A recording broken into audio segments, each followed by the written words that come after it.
तर राष्ट्रवादी काँग्रेस पार्टीचे अध्यक्ष अजित पवार यांचं 3 दिवसांपूर्वी विमान अपघातात अकाली निधन झालं।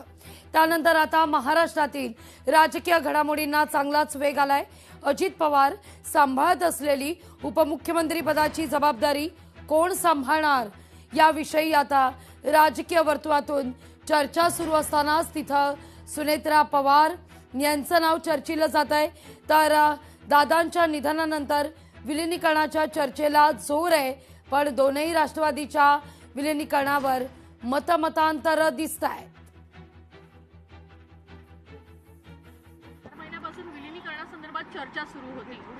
नाही, मला या विषयावरती आता काही बोलायचं नाही आहे। आज विधिमंडळ पक्षाची बैठक आहे, आम्ही सगळ्यांनी बसू आणि मग या विषयावरती नंतर आम्हाला बोलता येईल। हा सगळाच प्रश्न विलीनीकरणाच्या संदर्भात पवार साहेबांनी जे काही स्टेटमेंट केलेले आहे त्याच्यावरती आमच्या पक्षाच्या माध्यमातून यासाठी उत्तर देण्यासाठी सक्षम केवळ फक्त अजितदादा होते आणि ही चर्चा कदाचित त्यांच्याबरोबर झाली असती आणि त्यांनी समजा जर का आमच्याबरोबर शेअर केली असती तर त्याच्यावरती काही बोलू शकलो असतो।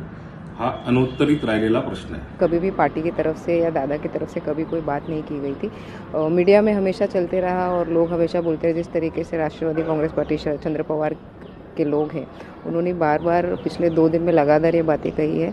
अगर ऐसा कुछ है और दादा की कोई इच्छा अगर रही होगी तो पार्टी और जो पवार फैमिली है वो आपस में बैठ के डिस्कस करके